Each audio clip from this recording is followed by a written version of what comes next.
প্রকৃতি ও জীবন অনুষ্ঠানে আপনাদের সবাইকে স্বাগতম। বাংলাদেশে জীববৈচিত্র্য, প্রকৃতি ও পরিবেশের নানা বিষয় নিয়ে আমাদের এই অনুষ্ঠান প্রকৃতি ও জীবন। আমাদের জীবন আর প্রকৃতি একে অপরের সাথে গভীরভাবে জড়িত। এর নদ নদী, জলবায়ু, গাছপালা, প্রাণী, আমাদের সাথে এদের সম্পর্ক, সচেতনতা ও করণীয় তুলে ধরতে আমাদের এই অনুষ্ঠান।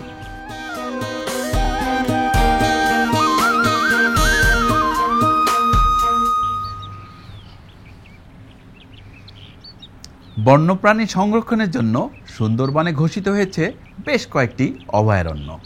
সবগুলো অভয়ারণ্যে রয়েছে কিছু স্বতন্ত্র বৈশিষ্ট্য, যেখানে বাস করে বাঘ, কুমির, হরিণ, রং বেরঙের পাখিসহ অসংখ্য বন্যপ্রাণী। এমন বৈচিত্র্যময় বন্যপ্রাণীর সমাহারের জন্য সুন্দরবন বিশ্ব ঐতিহ্য হিসেবে জায়গা করে নিয়েছে। আমাদের আজকের পর্ব সুন্দরবনের বন্যপ্রাণী অভয়ারণ্য নিয়ে। এই বিষয়ে আলোচনা করব জনাব মোহাম্মদ আকবর হোসেনের সাথে। তবে তার আগে চলুন দেখে আসি প্রকৃতি ও জীবন দলের সুন্দরবনের বন্যপ্রাণী অভয়ারণ্য নিয়ে কিছু তথ্য ও চিত্র।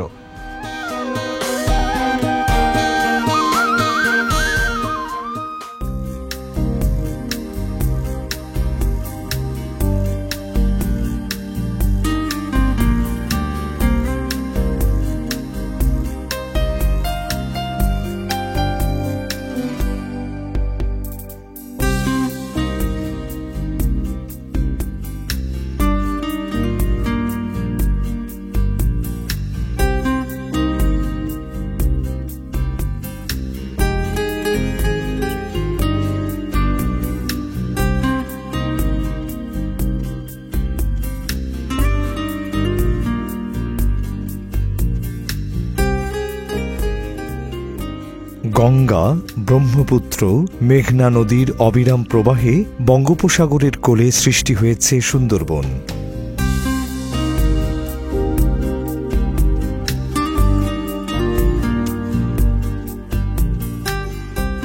এই বন বাংলাদেশের সবচেয়ে বড় প্রাকৃতিক বন এবং পৃথিবীর সবচেয়ে বড় একক ম্যানগ্রোভ বন।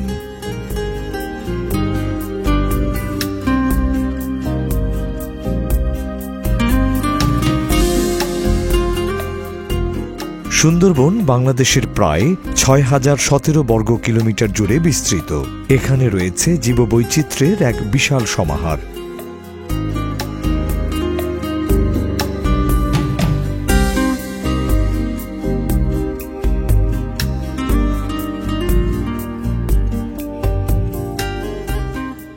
বাংলাদেশ সরকার সুন্দরবনের জীববৈচিত্র্য সংরক্ষণের লক্ষ্যে বেশ কিছু এলাকাকে বন্যপ্রাণী অভয়ারণ্য হিসেবে ঘোষণা করেছে।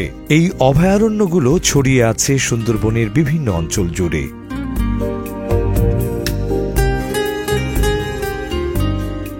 সুন্দরবনে বিভিন্ন আয়তনের ৬টি বন্যপ্রাণী অভয়ারণ্য থাকলেও প্রায় ৭১,০০০ হেক্টর এলাকা জুড়ে বিস্তৃত সাতক্ষীরা জেলায় অবস্থিত সুন্দরবন পশ্চিম বন্যপ্রাণী অভয়ারণ্যটি আয়তনে সবচেয়ে বড়।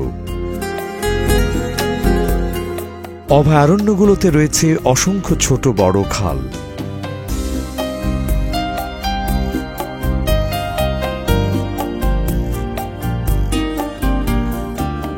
খালগুলো নদীর সাথে সংযুক্ত, আর নদীগুলো মিশেছে সাগরের সাথে। অবিরাম পলিমাটির প্রবাহে নদীর ধারে ও মোহনায় জেগে ওঠে চর। এসব চরে জন্মে বিভিন্ন ম্যানগ্রোভ জাতীয় উদ্ভিদ, ধীরে ধীরে গড়ে ওঠে বন্যপ্রাণীদের বিচরণ ভূমি।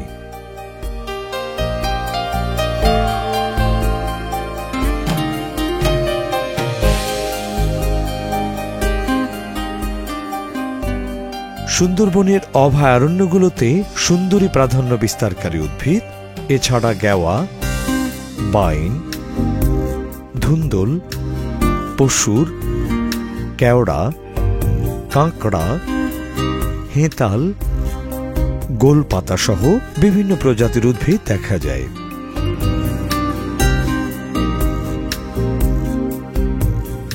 বিভিন্ন খালের ধারে দেখা যায় গোলপাতার সারি।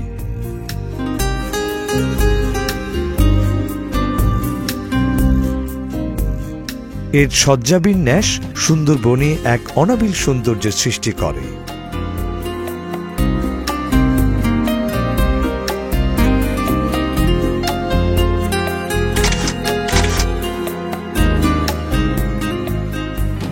এছাড়া প্রচুর পরিমাণে বিরুৎ, গুল্ম ও লতা জাতীয় উদ্ভিদও জন্মে।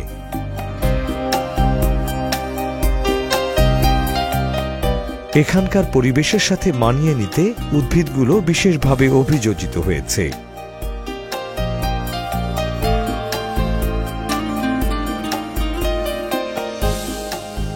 শ্বাসমূল অন্যতম একটি অভিযোজন। এগুলো মাটি থেকে বের হয় এবং দেখতে সাধারণত শক্ত ও চোখা হয়ে থাকে। অতিরিক্ত লবণ ও জৈব পদার্থ বেশি থাকায় মাটিতে যখন অক্সিজেনের ঘাটতি থাকে তখন এই শ্বাসমূল গাছের অক্সিজেন গ্রহণে সাহায্য করে।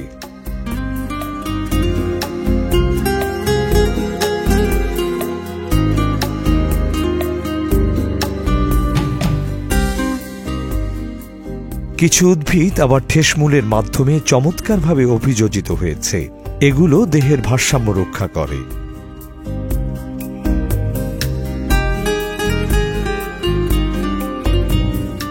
জরায়ুজ অঙ্কুরোদ্গম এখানকার উদ্ভিদের অন্যতম অভিযোজন। কিছু কিছু উদ্ভিদের ফল লম্বা, গাছে থাকা অবস্থাতেই এগুলোর অঙ্কুরোদ্গম শুরু হয় এবং বীজের ভ্রূণমূলটি লম্বা হয়ে ঝুলতে থাকে।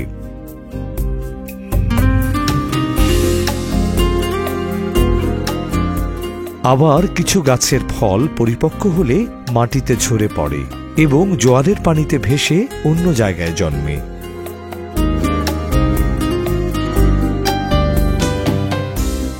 এভাবে অভিযোজনের মাধ্যমেই সুন্দরবনের এই সবুজায়ন।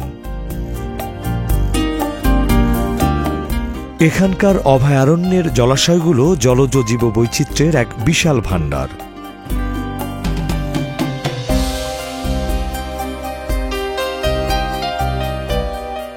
নদী ও খালগুলোতে বিচরণ করে বিভিন্ন প্রজাতির মাছ।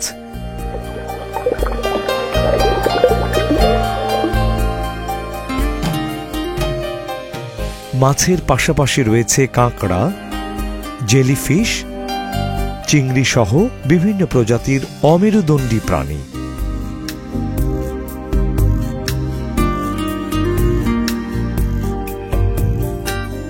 এদের পাশাপাশি অভয়ারণ্যের নদীগুলোতে দেখা মেলে লোনা পানির কুমির, ভোঁদর, কাছিম সহ বিভিন্ন প্রজাতির প্রাণী।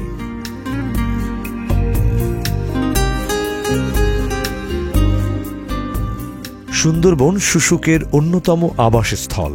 বিশ্বব্যাপী বিপন্ন প্রজাতির শুশুকের দেখা মেলে এই বনের অভয়ারণ্যগুলোতে। এই শুশুক ও অন্যান্য জলজ প্রাণীদের নিরাপদ রাখতেই 3টি অভয়ারণ্য ঘোষিত হয়েছে।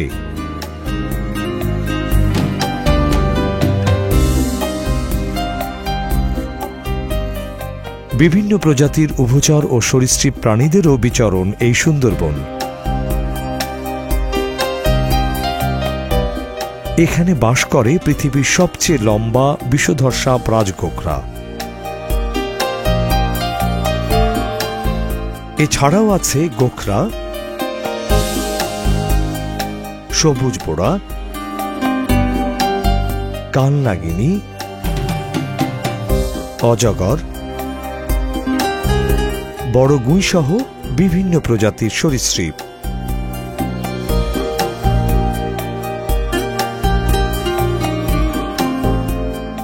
সুন্দরবনের অভয়ারণ্যগুলো পাখিদের অন্যতম বিচরণ ক্ষেত্র। এই ভিন্নধর্মী প্রতিবেশে অভিযোজিত হয়েছে বহু প্রজাতির পাখি।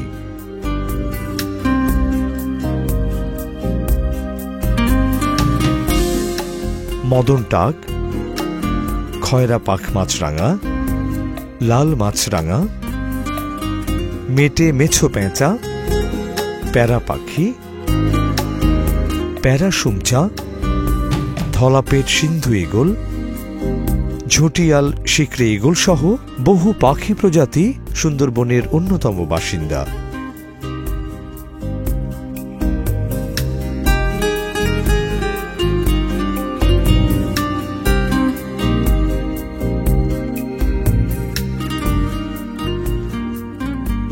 এদেরকে সুন্দরবনের বাইরে খুব একটা দেখা যায় না। জিরিয়া, জৌরালি, গুলিন্দার মতো জলচর পাখিরা ভাটার সময় কাদা মাটিতে বিচরণ করতেই পছন্দ করে।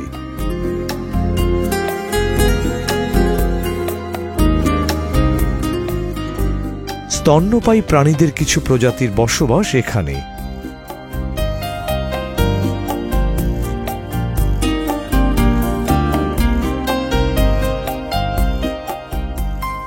পৃথিবী বিখ্যাত বেঙ্গল টাইগারের অন্যতম আবাসস্থল এই সুন্দরবন। এছাড়া চিত্রা হরিণ, সজারু, লাল বানর ও বন্য শূকর সহ বিভিন্ন প্রজাতির স্তন্যপায়ী প্রাণীর দেখা মেলে।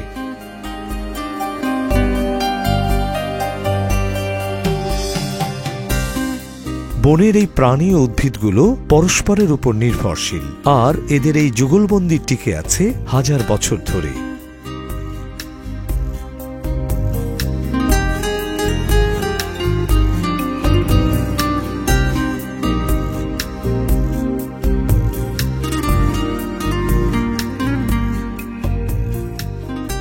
অভয়ারণ্যগুলোতে বন্যপ্রাণীদের স্বাভাবিক জীবন নিশ্চিত করার জন্য বেশ কিছু আইন প্রচলিত আছে, যার কারণে বনের অন্যান্য জায়গাগুলো থেকে এখানে বন্যপ্রাণীরা কিছুটা নিরাপদ।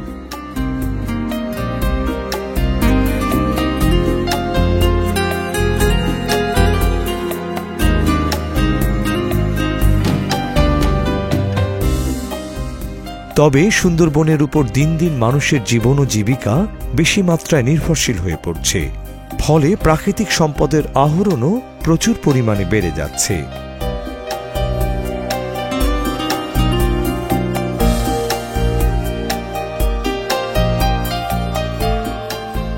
এই প্রভাব পড়ছে অভয়ারণ্যগুলোর উপরেও। তাছাড়া অবৈধ শিকার, অজ্ঞতা ও অসচেতনতা এবং অতিরিক্ত পর্যটকের আনাগোনা, সর্বোপরি জলবায়ু পরিবর্তনের ফলে অভয়ারণ্যগুলোর সার্বিক অবস্থা বিপন্ন। এই অবস্থা থেকে পরিত্রাণের জন্য প্রয়োজন বিকল্প আয়ের ব্যবস্থা, ফলপ্রসূ গবেষণা এবং স্থানীয় জনগণের স্বতঃস্ফূর্ত সংরক্ষণ কার্যক্রম।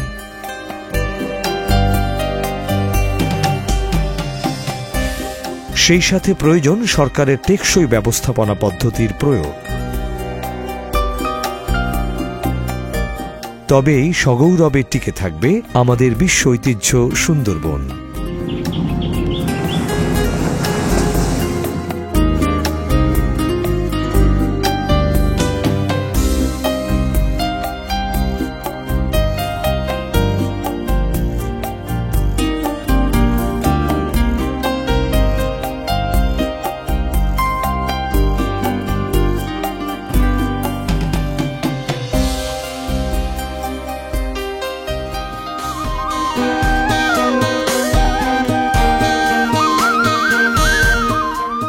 দর্শক মণ্ডলী, আমরা তখন দেখলাম সুন্দরবনের বন্যপ্রাণী অভয়ারণ্য নিয়ে বিস্তারিত প্রতিবেদন। এবার কথা বলবো আমাদের আজকের অতিথি জনাব মোহাম্মদ আকবর হোসেনের সাথে। কেমন আছেন আপনি? জি, ভালো আছি। আচ্ছা, আপনি তো বহু বছর বন বিভাগে আছেন এবং সুন্দরবনেও ছিলেন অনেক বছর। আমাদের একটু বলবেন যে সুন্দরবনের অভয়ারণ্য কয়টি আছে এখন এবং এই অবস্থা কি, এবং আমরা এর থেকে কি সুফল পাচ্ছি? ধন্যবাদ আপনাকে।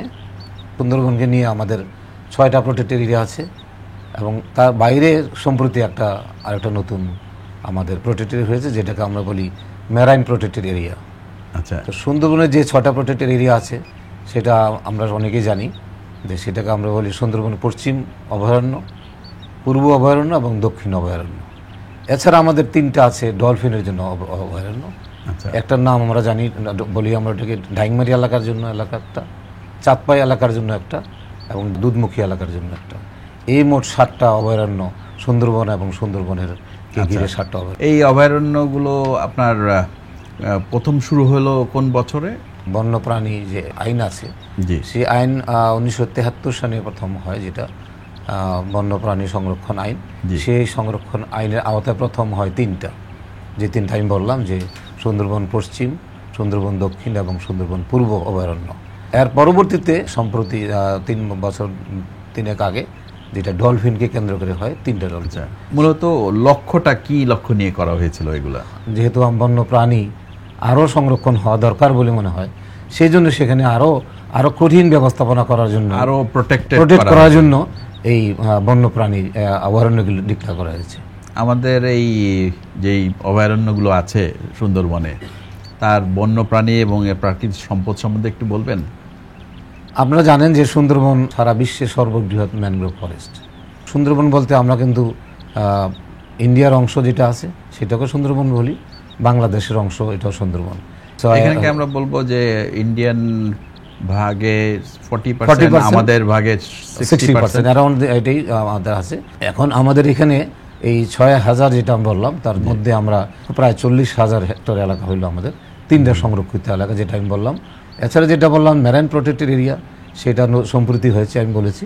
এটার এরিয়া প্রায় 1735 বর্গ কিলোমিটার, বিরাট এলাকা। সেখানে মূলত আমরা সংরক্ষণ করব, যেমন আপনারা জানেন যে আমাদের সুন্দরবন তার আশেপাশে এলাকাতে প্রচুর ডলফিন আছে এবং তিমি, যেটা হোয়েলও আছে। আচ্ছা, এই জন্য এই মেরাইন রিসোর্সটাকে প্রোটেক্ট করার জন্য এই মেরাইন প্রোটেক্টেড এরিয়া। এখানে কি ধরনের ডলফিন আছে? আমাদের এখানে আমরা বলি ইরাবতী ডলফিন আছে। এই পর্যন্ত তারা 6 প্রজাতির আইডেন্টিফাইড করা গেছে। এবং কি আমরা যদি বলি তুলনা করি যে আমাদের সারা দেশের সাথে, ডলফিন কি সংখ্যা কি সুন্দরবনে এখানেই সবচেয়ে বেশি না অন্য এলাকায় বেশি? এখন আমাদের যেহেতু ওয়াটার বডি সবচেয়ে বড় সুন্দরবন, এখানে আমাদের ডলফিন, পলিউশন তো একটা কারণ অন্য এলাকায়। পলিউশন কারণ আছে, প্লাস ওয়াটার বডি, প্রাকৃতিক যে ওয়াটার বডি যেটা আছে সেটা দিন দিন কমে যাচ্ছে। সেই কারণে একমাত্র সুন্দরবনই যে বড় বিস্তীর্ণ এলাকা, যেটা ওয়াটার বডি আছে সেখানে। এবং যে সংখ্যাটা দেখা যায় এখানে, তাতে কি আমরা বলতে পারি যে আমরা একটা ভালো সংখ্যায় আছি ডলফিনের সুন্দরবনে? আমাদের এই পর্যন্ত তো স্টাডি হয়েছে, আমরা তাতে মনে হচ্ছে আমরা ভালো অবস্থানে আছি। আচ্ছা, আর আরেকটা জিনিস আমাকে বলবেন যে সুন্দরবন আমাদের এই প্রাকৃতিক ভারসাম্য রক্ষায় কি ধরনের ভূমিকা পালন করছে? প্রথম যে ভূমিকা রাখে সুন্দরবন, সেটা হলো যে এটা ঢাল হিসেবে ব্যবহার হয় মানুষকে প্রাকৃতিক দুর্যোগ থেকে রক্ষা করার ব্যাপারে। মানে আমাদের জন্য একটা বিরাট একটা রক্ষা কবচ হলো সুন্দরবন। এছাড়া সুন্দরবনে যে কাজটা করে, আপনারা জানেন সুন্দরবনের আশেপাশে যে সমস্ত জনবসতি আছে, জি, তাতে 5 থেকে 6 লক্ষ লোক সরাসরি নির্ভরশীল, তাদের লাইভলিহুডের উপরে, সুন্দরবনের উপর নির্ভরশীল। সুতরাং সুন্দরবন যদি না থাকে, তাহলে এই লোকের যে কর্মসংস্থানের সুযোগও চলে যাবে এবং তাদের কর্মসংস্থানের সুযোগ থাকবে না। মানে জীবন জীবিকা নির্ভর করে এখানে। এছাড়া প্রায় আমরা বলি যা মনে হয় যে প্রায় 20 লক্ষ লোক মানে ইনডিরেক্টলি এই সমস্ত নির্ভরশীলতার মধ্যে আছে। এই যে আমাদের যে অভয়ারণ্যগুলো আছে, এটা সংরক্ষণে প্রাকৃতিক বা মানব সৃষ্ট কোনো কারণে কি আমরা বাধার সম্মুখীন হচ্ছি? প্রাকৃতিক দুর্যোগ 8 বছর 10 বছর পরে হয়েছে। এখন আমরা দেখতে পাচ্ছি 2 বছর 3 বছর সিডর এবং আইলের আমাদের খুব বেশি দিনের পার্থক্য ছিল না, ঘন ঘন দুর্যোগ হচ্ছে। এই দুর্যোগের কারণে সুন্দরবনের ব্যাপক ক্ষতি হচ্ছে। তারপরে ধরেন আপনাদের এই ক্লাইমেট চেঞ্জের কারণে আমরা বলি সমুদ্রপৃষ্ঠের উচ্চতা বেড়ে যাচ্ছে। সমুদ্রপৃষ্ঠের উচ্চতার কারণে যেখানে জোয়ার 2 ঘন্টা থাকতো একটা ফ্লোরে, সেইখানটা এখন 3 ঘন্টা 4 ঘন্টা থাকতেছে। তাহলে যেই সমস্ত প্রজাতি এতক্ষণ সেটা অ্যাডজাস্ট করতে না পারে, তারা তো আস্তে আস্তে বিলীন হয়ে যাবে। এছাড়া কি আমরা মানব সৃষ্ট যেমন ধরেন আমরা বলছি যে 5 বছর 7 বছর আগে যেখানে মানুষ ভ্রমণ করতে যেত 20 থেকে 30 হাজার লোক, আজকে এখানে 1 লক্ষ লোকের উপর সুন্দরবন ভ্রমণ করে। তার মানে কি এই যে মানুষ যাচ্ছে তার একটা প্রভাব সুন্দরবনের আমরা মানব সৃষ্ট কারণ হচ্ছে। তারপরে ধরেন আমাদের লাইভলিহুড আছে, যখন তারা মাছ ধরতে যায়, এখন কিছু দেখা যাচ্ছে কিছু কিছু লোক বিষ প্রয়োগে মাছ ধরছে। এতে সুন্দরবনের যে প্রাণীজ সম্পদ, যেগুলো জলজ সম্পদ, তার ক্ষতি হচ্ছে। আমরা দেখতে পাচ্ছি সুন্দরবনে বাঘ এবং হরিণ শোনা যাচ্ছে, যে হরিণ তো মানুষ শিকার করে। তো এই সমস্ত কারণে সেখানে বন্যপ্রাণী ক্ষতিগ্রস্ত হচ্ছে। জি। এছাড়া আরেকটা বিগত কয়েক বছর যাবৎ বা এক দশক যাবতই বলবো, সেখানে জলদস্যুতা ইদানিং বৃদ্ধি পেয়েছে। তো এই সমস্ত কারণে আমাদের যারা নির্ভরশীল লোক আছে তাদের উপর প্রভাব ফেলছে। আর এই অভয়ারণ্যগুলো আমরা সার্বিকভাবে উন্নতি করার জন্য অথবা আরও যদি আমরা ভবিষ্যতে করতে চাই, তাহলে আমাদের কি করা উচিত বলে মনে করেন? আপনারা জানেন সুন্দরবনের উন্নয়নের সরকার ব্যাপক কর্মসূচি চলমান আছে। বিদেশি যারা আমাদের ডোনার এজেন্সি আছে তাদের সহায়তা আছে। ইউরোপিয়ান ইউনিয়নের সহায়তা একটা প্রকল্প চলছে, Sundarban environmental and livelihood security. এই প্রকল্পের আওতায় দুইটা কম্পোনেন্ট সেখানে কাজ করে।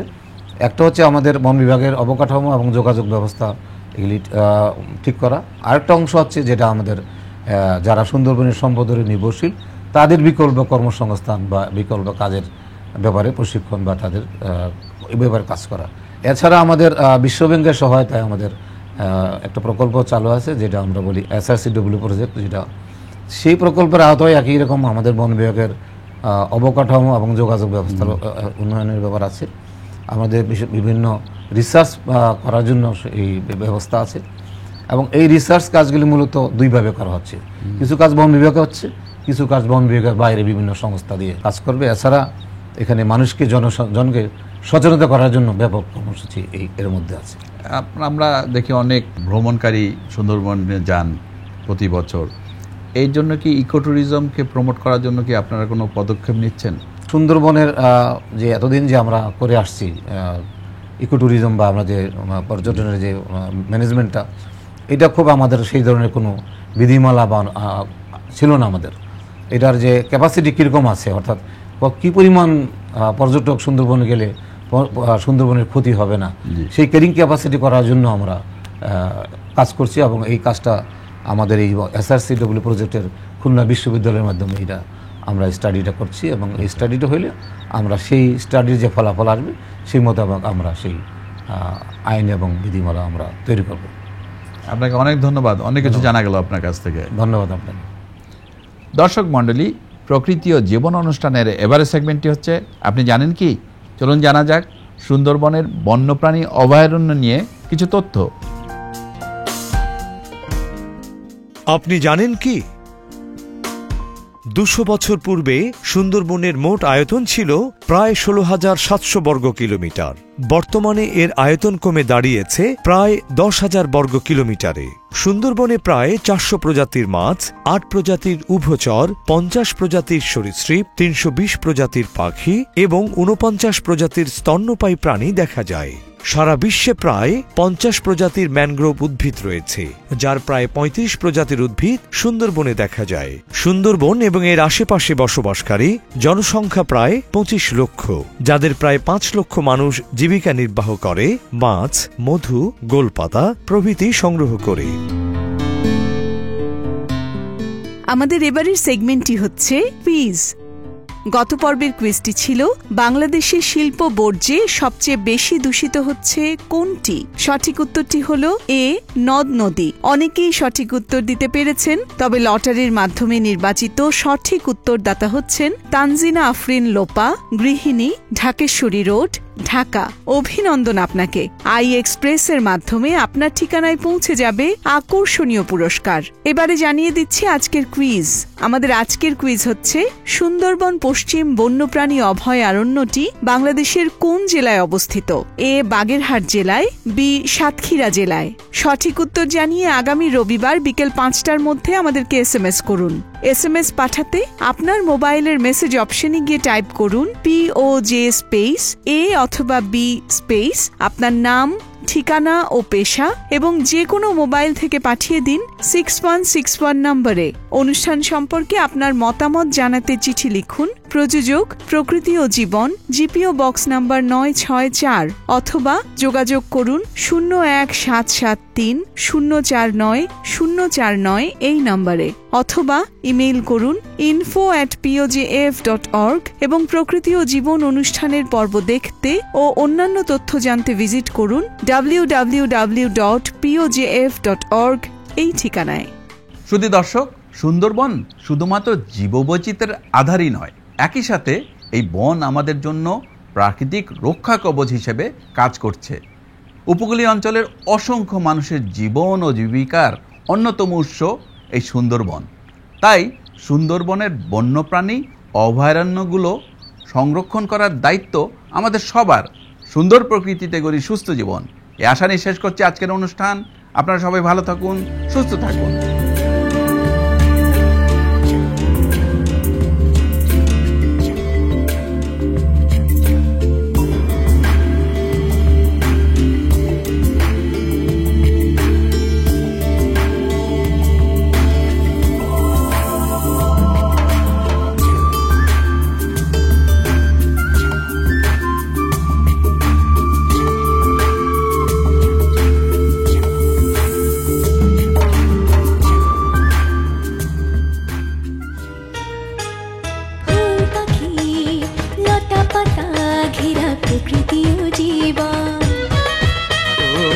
সুন্দর পৃথিবী, মায়াময় প্রকৃতি, বাসবো ভালো সারাক্ষণ।